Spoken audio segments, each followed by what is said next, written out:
Hi, everybody. It's Aaron Bakken with the Franchise Consulting Company coming to you from the sunroom in my home.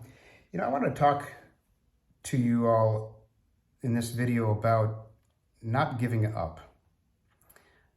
Maybe I want to share with you a bit of a personal story and part of the journey I've been on, and to talk about the challenges of being an entrepreneur. It is at times a very lonely path.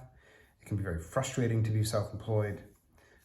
It can be incredibly rewarding. Most of the people I know that have significant net worth got there by creating their own companies.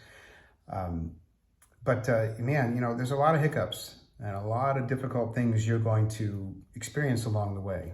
And so the message that you need to take away from this video is don't give up, because I am the poster child for not doing that. I have had 8 companies that I have created and owned and operated over the last 21, soon to be 22 years. 3 franchises and 5 businesses I created with either some partners or by myself. And it's never been easy. Some of them were complete stinkers. I thought I did all the research I needed to do, did all the competitive stuff, trademark work, and then only to find out that someone had decided it was going to be their primary thing and they ate our lunch. Prime example was drop shipping back in 2008 in the world of e-commerce. Being able to now be a third-party vendor selling on Amazon and just drop shipping stuff from other companies is very easy to do. But back in 2008, when we started doing it with my e-commerce company, very few people were. And in our first 6 months, we made incredible money. And when Amazon and Wayfair decided to jump into the same game, the floor came up from underneath us, is what it is. The main part of today's message, though, is my first 2 companies I created in the San Francisco Bay Area. It was an advertising design firm focused on luxury goods and products and destinations. And I also owned my first franchise business, which was an all-natural bath and body products company and day spa. We did really well. We had the fastest growing companies list with the agency 3 years in a row, which is an accomplishment in the San Francisco Bay Area. And we had my ex-wife and I, who we were working together at the time as a married couple, had a 7-figure net worth. We owned 3 properties. It was amazing. But all we did was work. And when we weren't done working, or when we were done working, we would go out and have dinner because we didn't have time to cook ourselves any meals, and we would talk about work. And it was work, work, work, work, work. And yes, we had fun. We went to wine country. We did all that kind of stuff, lots of drinking. But that was part of the problem. It wasn't necessarily a healthy lifestyle. And when the 2007-2008 economic collapse happened, leading up to that, I saw the writing on the wall. I knew it was going to happen, not just because I have some magical instincts or antenna or whatever that tells me what's going to happen, but when you work in the luxury goods sector, that's some of the first stuff that people stop spending money on.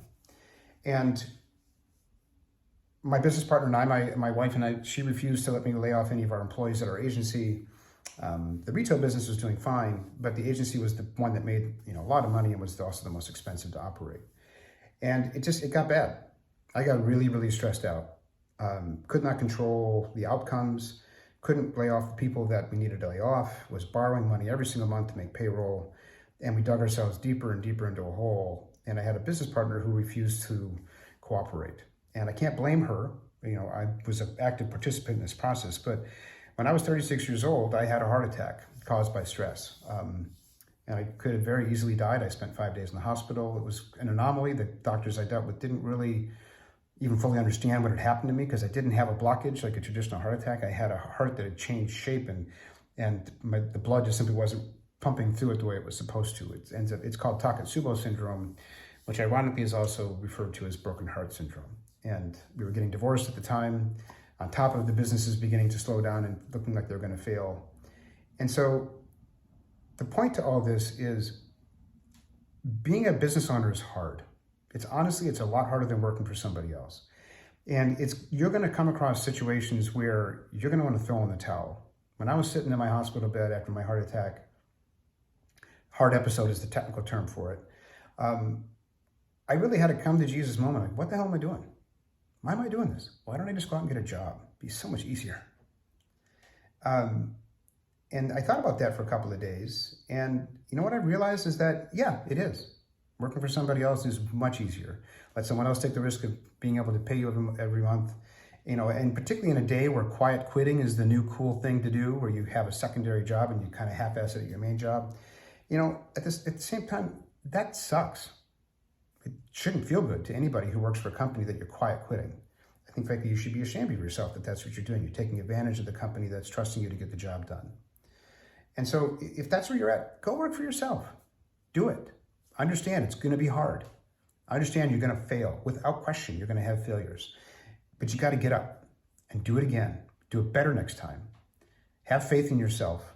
Have mentors. Have people that can help kind of talk you off the wall. Have in terms of maybe off the cliff, thinking about jumping into something you shouldn't do yet. Surround yourself with people who love you and support you, but also can talk to you with reason and that you're willing to listen to. And more importantly, realize that you can't do it all. You're going to have to hire people. You're going to have to find partners, strategic partners that can help you with things. Working 80 hours a week as an entrepreneur should not be a badge of honor. In my opinion, if you're an entrepreneur and you're working 80 hours a week, you're not successful. You're a successful entrepreneur when you're working 40 hours a week and you have time for yourself, you have time for your family, you have time to sleep. Oh my God, sleep. What a concept, right? You need to get 7 or 8 hours a night. You have to. And I'm now 52. I'm recording this video in 2022. And it's taken me the better half of the 22 years I've been self-employed to really recognize how important it is to keep getting up, but also giving yourself a break, finding balance in your life, enjoying the hard work and the money you're making now, not just by buying a fancy car or a big house, which I did. I bought a nice, beautiful, big home, and I love it. But it's also about taking care of your family, spending time with your family. I met so many people that have told me throughout my professional journey that their parents worked, especially those that were self-employed, and they hardly ever saw their parents, particularly their dads. And their dads were just absent because they were always working, always in their office, always working late at night. And that's not a life for you and your family or for you and your kids. It's just not. You have to find balance, but you also have to have perseverance. You have to get up. You have to realize, hey, and your body will break. Mine broke. My body said, I'm done. Checking out. And I got lucky because I know someone else like me in California he was a very successful real estate developer. He was literally kissed his wife and his daughter goodbye in the morning, heading to work to get into his Lamborghini, and he literally fell over dead on the pavement in front of his car from the same thing that I had, because he was so stressed out because he was beginning to realize that his entire real estate portfolio was about to collapse. This is 2006, 2007. And so enjoy it. Enjoy the ride. Take care of yourself. Be kind to yourself. But also remember, get up. You're going to fail. You're going to screw it up, and it's okay. Get help. Get advice. Find mentors. Believe in yourself. Love yourself. Eat well. Have a drink now and then. And good luck. If you have any questions about any of this stuff, you're always welcome to reach out.